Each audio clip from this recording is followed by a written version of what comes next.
Hey, players! Alright, so I began a new campaign last Saturday, and well, I'm here today to give a recap of Mirror Mirror Reflections.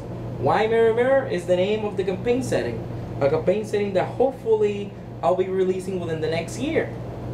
But more on that eventually down the line, because right now I'm playtesting the campaign setting with my players, playtesting a lot of house rules I have with the players, and see how all of that like pans out, so I can release all that in its own book next year. All right, so let's begin. Let's begin with the players, the characters. One is a human slayer, goes by the name of Jack of Knives. He works for a society called the Jacks of all trades. Each one has a trade, usually a weapon, a means to their own end. Well, to other people's end. The other one, sadly, that's the only. I have 3 players. That's the only one I remember the name. Eventually, I'll learn everybody's name. But one is a human sorceress, female, human sorceress. Specialized in conjuring magic, summoning monsters, and evocation blasting magic. And last but not least, we also have a drow, who is a Sauberer. If you recall, the Sauberer is a class designed by moi, available wherever you can find ARMR Studios PDFs. Now the strange thing is that in this campaign setting, the playable races are humans, wood elves, dwarves, kelves, or city elves, Taurasians, which is basically half-orcs, the Nume, who are cyber magically enhanced humans, Dampiers, and Drow, and goblins and hobgoblins. However, the world is split into 2. Well, not split into 2, more that it's 2 worlds intertwined, like if they were rings. In one world, some races are more frequent than others. Usually, well, not usually. They're playing in the world called Oglinda. In Oglinda, Nume, Drow, hobgoblins, goblins, and Dampiers are very, very rare. So much so that they're seen with a lot of distrust. So the Drow, is seen with a lot of distrust. However, they are in the Archduchy of Geatha. In Geatha, it's way up north in the frozen wastes. So usually the church doesn't really check up on those people that much, because the church doesn't like to go that far up north. There tend to be more dangerous creatures over there. By the way, they're beginning at level 11. That's their starting level for this campaign. They are under the employ of Duke Drummond. How the archduchies work is the archduchy has barons, dukes, princes, like all that stuff. I'll talk about that more when I get into the campaign setting proper, once I start talking about the campaign setting in another video. But just so you know, like they're working for Duke Drummond, and Duke Drummond has other nobles below him and a lot of other nobles above him, and he's on par with the other 4 dukes in that archduchy or archduchy, yeah. So they've been under the employ of this duke for 2 months now. That's like backstory stuff, so they already know each other at the beginning of the campaign, so they're already friends. It's one of the things I like to do.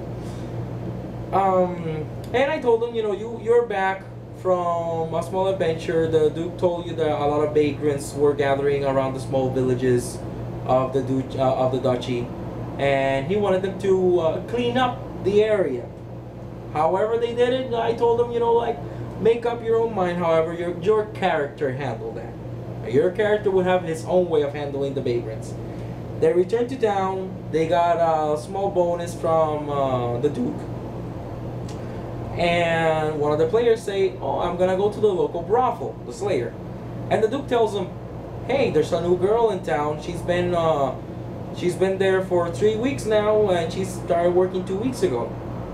You know, she had 1 week of training, so if you want to go over there and give her a look. And he said, nah, I got you. The other two decided to go on their own way, do a couple of other things. That was that was the Slayer. The other two decided to go to the local tavern, Schmetterlings. So they're at the local tavern. The Slayer's at the brothel. He starts, carousing the girls, seeing what he likes. The madam of the brothel tells him, our games tend to, be PG-13 to R because we're all adults there, so, whatever. And she tells him, hey, I have a new girl. You want to check her out? And he says, sure. Bring her in. All right. So I describe this girl. She's very light-skinned, very, very beautiful looking. Looks young, but obviously she would never be young because the madam never takes anybody that's young. So I told him she's probably like 19, 20 human years. And he's like, oh, excellent, very light skin, very slim figure, long red hair. Alright, so the other two, the Zauberer and the Sorceress, well, the Zauberess and the Sorceress, because they're both females, they're at the local tavern. They drink dragon piss, which is the local specialty. It's a cold place, and dragon piss keeps you warm.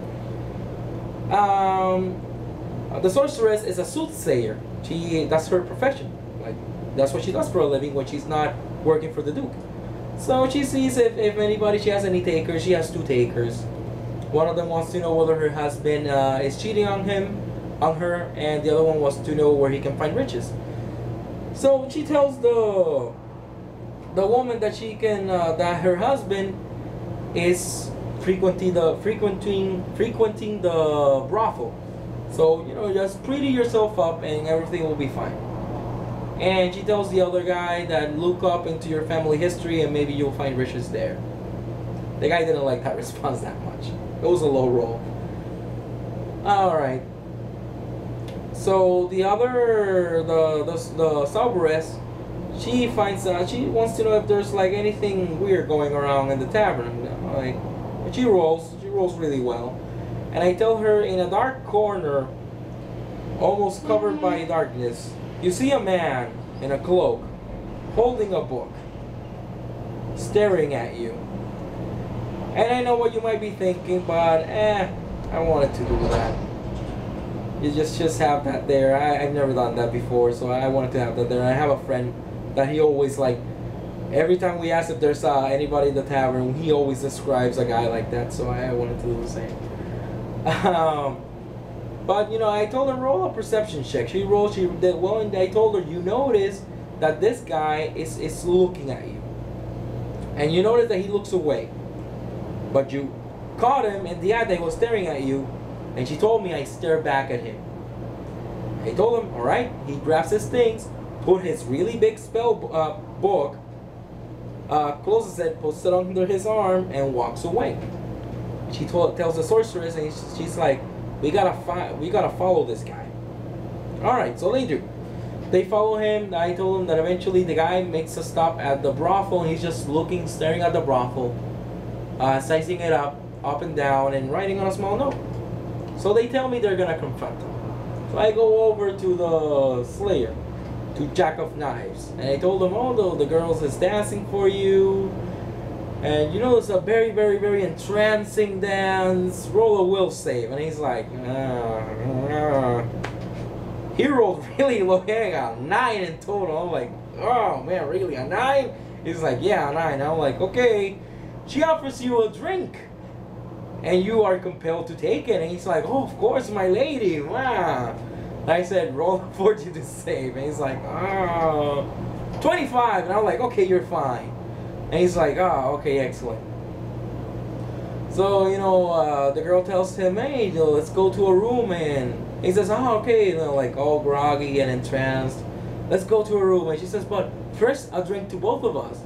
And he tells me, well, my character usually doesn't drink that much before doing certain things, do I get an additional will save? And I'm like, you know what?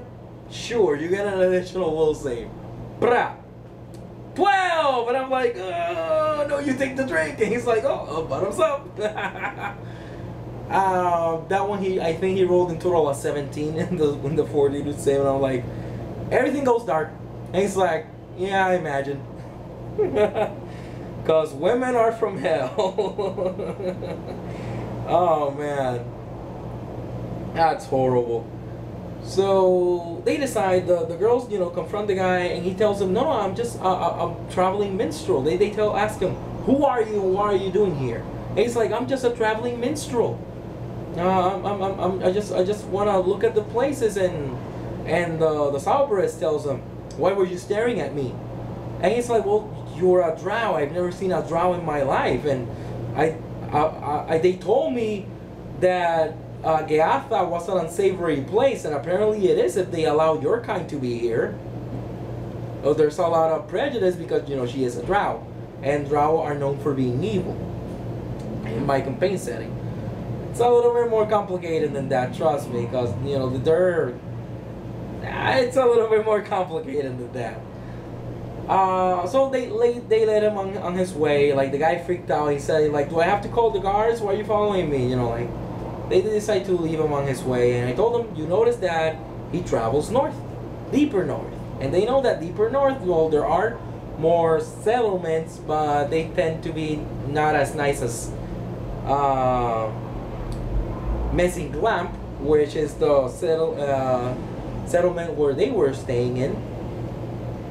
So they find that a little bit weird. They go inside. They try to look for Jack of Knives in the brothel.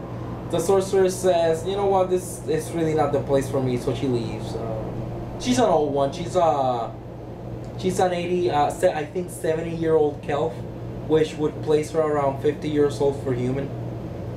No aging penalties in my game. Like, I have another, like, I have something else for the elderly. So the drow decides to stay. She noticed that people are, you know, like, trying to stay away from her. Like, the guys that work at the brothel are going nowhere near her. So eventually she says, you know what, screw it, I'll go. She leaves. They go to sleep in their barracks, and the Slayer asks me, so do I wake up? And I'm like, not so much luck. And he's like, So they wake up in the middle of the night, the sorceress and the Cerberus. Fire, fire, fire. They're like, what's happening? And I'm like, oh, fire. Gear up, we have to go out. You know, because they work for they're part of the Duke's troops. You know, like, they work directly for the Duke. And so they have their own barracks where all the other troops are. So they run into town, and they notice that the brothel, of all places, is on fire. And the Slayer's like, so do I wake up because of the fire? And I'm like, no, actually, you're having extremely pleasant dreams. And he's like, okay. So they're, you know, the brothel is a 3-story high building. It's made of wood, so they don't have the means to put it out. Not really. They have buckets, and they're like throwing buckets on it. There's a cleric casting create water on it, which is not really doing much. And the sorceress, which honestly is one of her first times playing, bless her heart, she's like, wait a minute, I can summon things. And the Slayer says, oh yeah, you could probably summon an elemental. And I'm like, aren't elementals in Summon Nature's Ally? And the Slayer tells me, because he knows a lot about spells. He says, no, like, Summon Monster also has elementals. And she has the list on her lap, and he's like, okay, so I use Summon Monster 5. And so she just summons a large water elemental. And it's like, alright, so Hydreigon, what's the name of the guy? They quickly gave a name to the water elemental. Hydreigon? Something like that.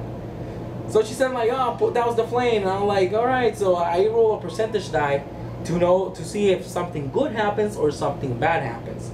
Usually that's how I do the games. Like, you know, I leave it all to chance. And I asked her, high or low? And she said, high, and I rolled 38, so low. You know, like Hydreigon starts dousing the flames, but since there has been a lot of structural damage, and the water being so, like the water torrents being so hard, the thing collapses on itself, and they're like, ah, have there been any survivors before that? And I'm like, yeah, a couple. You notice that there are guards consoling a girl with long red hair. She's all covered in soot, and even though she's covered in soot and a little bit burnt, you notice that this girl is beautiful. And so they ask the girl, are there any other survivors? Are there any other survivors? And she says, no, I haven't seen any. And they're like, oh, okay. They start checking the, like the what's left of the brothel, and the slave asks me, so do I wake up now? And I'm like, alright, like the thing collapsed, so rolled another will save. He rolled really well that time. I'm like, alright, you wake up and you notice that you are completely naked amongst a ruined brothel, a completely burned down brothel. You, however, are completely fine. However, you have a wand next to you, and his friends, you know, the Cerberus and the sorceress, rapidly like, oh, are you fine? Are you fine? It's like, oh yeah, I'm fine. And I told them 2 guards pick you up and put your hands behind your back and bind you. And he's like, oh, what happened? And they're like, well, we know you, but this is the law, and you are the only one that survived. There's a wand next to you. This does not look good for you. And he's like, yeah, I completely understand, but please inform Duke Drummond. And they're like, yes, sir. And he says, can I have some pants first? And they're like, yes, sir. And they give him some pants. The girls, the Cerberus and the sorceress, check the wand. Effectively, it's a wand of fireball. They determined that the wand was used recently during that night, and it only has 11 charges left in it. So Duke Drummond goes into the jail with to meet Jack of Blaze, and he tells him, Jack, things look bleak. Everything points to you were the guy. And he says, oh, I wasn't the guy, you know, I'm not a spellcaster. And he says, I know you're not, and I trust you. However, I'm not the one that chooses the sheriff here, because I might rule over this part of land, but the prince is the one that chooses the lawmen, you know, so on and so forth. The guys choose the lawmen for the people below me, you know. And it's like, yeah, I understand, but you have to find something. And the girls mention, what about the red-haired girl that, you know, she was there, she survived, and the Slayer's like, well, the red-haired girl survived, she was with me. And they're like, oh, this doesn't look good. And so they start searching the town for the girl, and Duke Drummond tells them, well, nobody has heard of this girl ever, nobody has seen her. And the Cerberus and the sorceress tell them, wait, there were some guards with that girl. So let's go find the guards, and like let's ask them directly. So they get the guards, they find the 2 guards that were with the girl, they ask them, and the guards have no idea who they're talking about. They say, no, we were just standing there helping out douse the flames, and the only survivor is this guy over there. So they're freaking out. Jack, you know, he's a savvy player, so he tells me, wait a minute, this girl, like, she did something to me, and I don't remember anything of the night, so she probably did something to these guys. So he was like, I need a 10 in sense motive. He rolls, he actually gets a 10, and he gets the 25 in sense motive to determine some magical enchantment. And I tell them, well, it's very faint, but you can tell that they are lying, but they don't know they're lying. To them, they never saw the girl. And he tells them, these guys were enchanted. I saw it in the war all the time.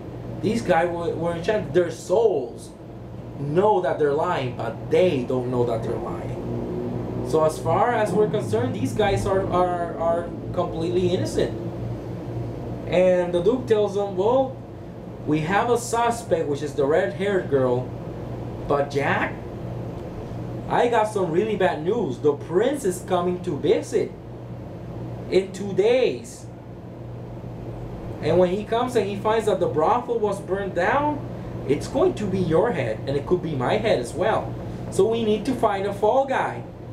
That's the only way I can see this working. And he says, oh man. So they devise a plan. First, Jack wants a buddy of his to be found that he works in the town to help him out with the investigations, and so he can vouch for him as well. They find them. The night passes. Jack has another bright idea. He tells the sergeant guy who served with him in the war, stay in the cell in my stead. I'll disguise you to look like me, and I'll disguise myself to look like you.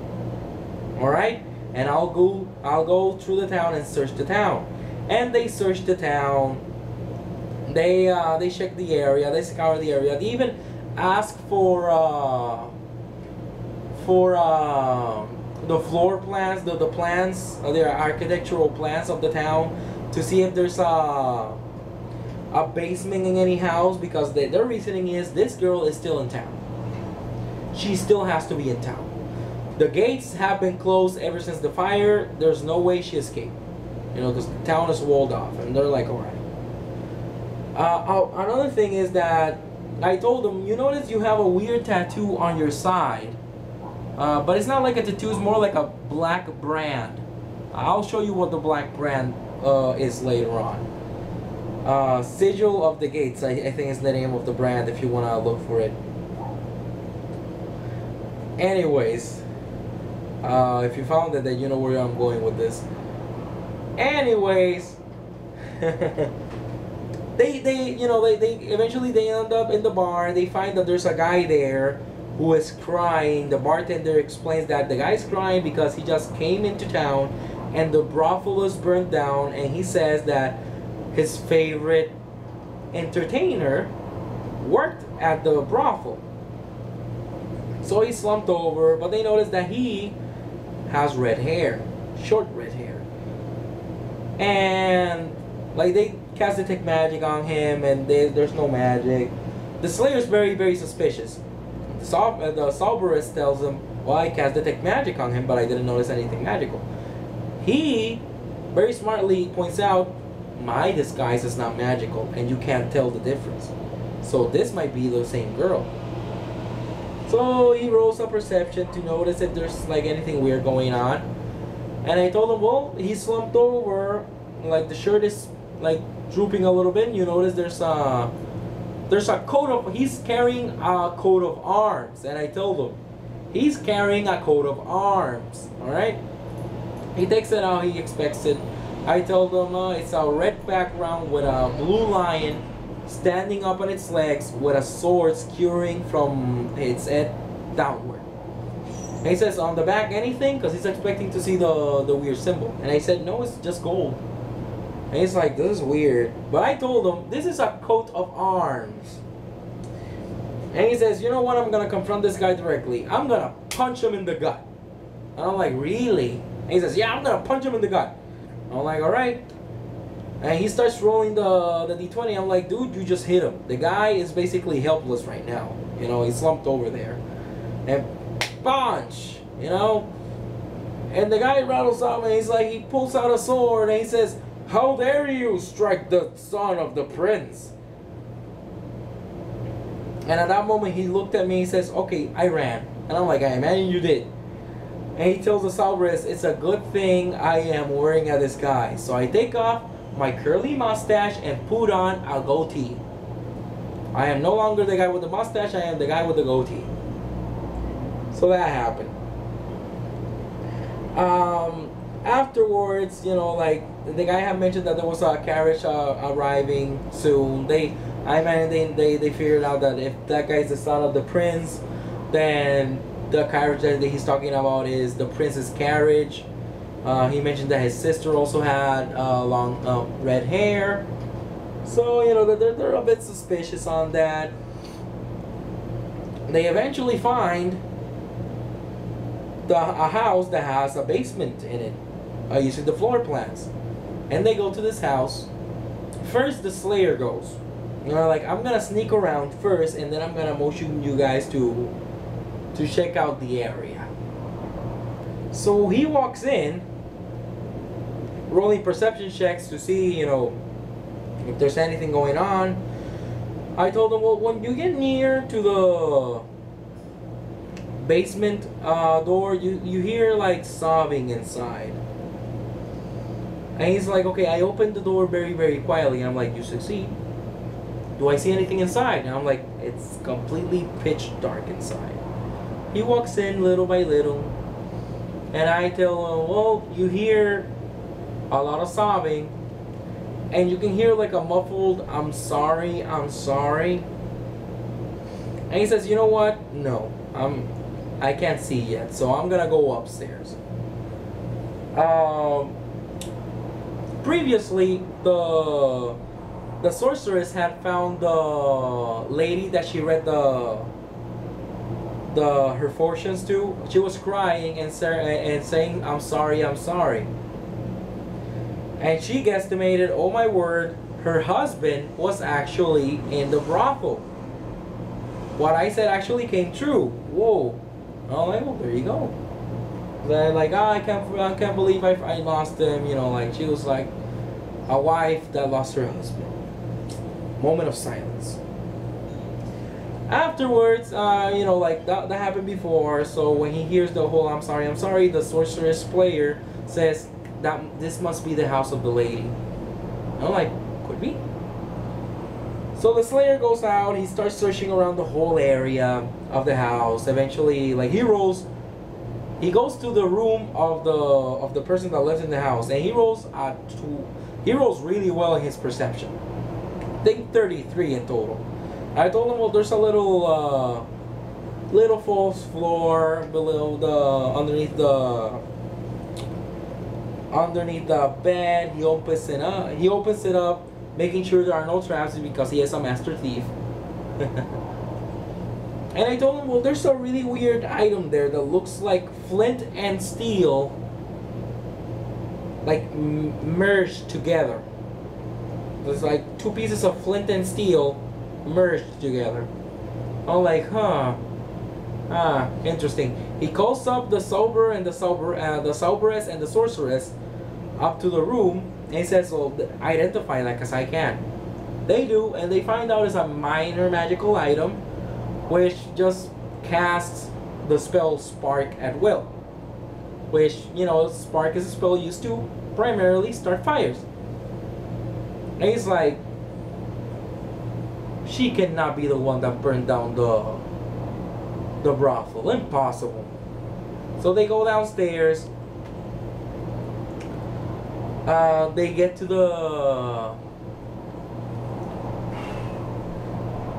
the basement. The drow takes point because the drow is the one that can see in the dark.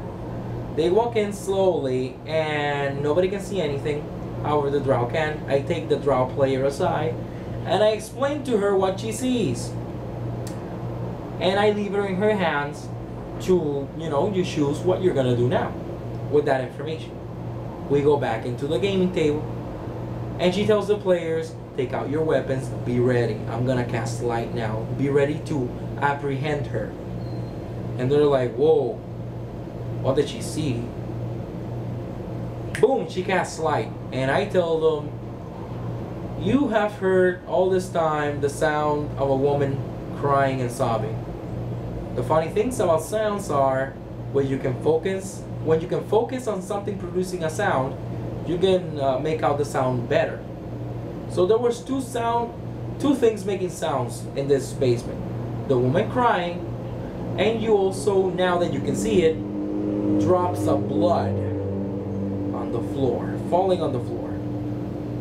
From a flayed man hanging from the ceiling, completely flayed. The woman is in a pool of blood, crying her eyes out, bawling with a lot of items around her. Knives, scourges, anything you will use to flay a man alive.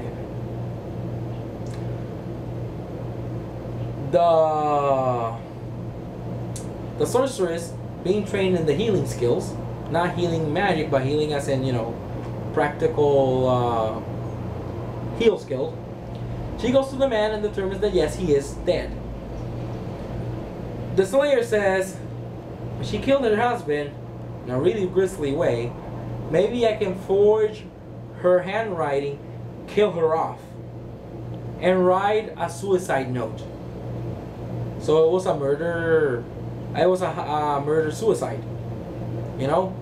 So she could take the blame for the whole burning of the brothel. But then he says, wait a minute, it can't be this simple.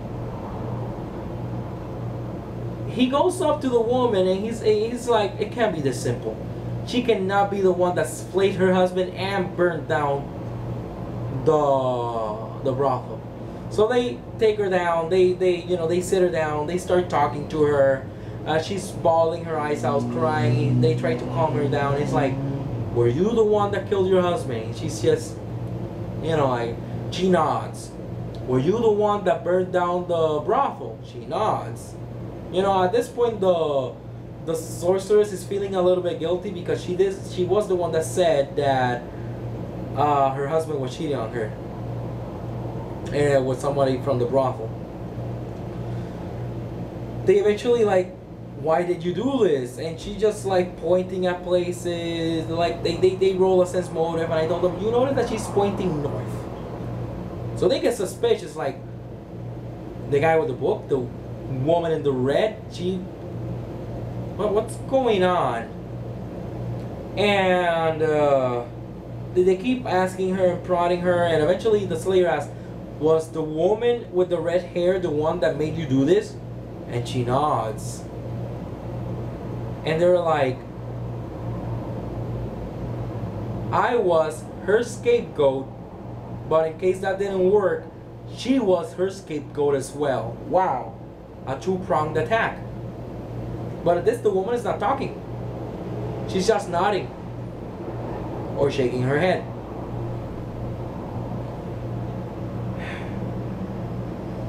She wasn't shaking her head, she was only nodding. The woman was only nodding. Anyways, they roll a sense motive to see if she's under any magical enchantment. I told them, well, you know, you notice that it's very faint, but something was there. They take her to Duke Drummond. They explain the situation. Duke Drummond says, well, she's the guilty one. So she's gonna be the one that's gonna take the fall for all of this, because she is actually guilty of homicide and grand arson. And manslaughter would be that she killed, because a lot of people died in the burning of the brothel. Alright, so the next day comes. The prince arrives. They're looking for the son of the prince, and the other guards are looking for the guy with the curly mustache to apprehend them and bring him to justice.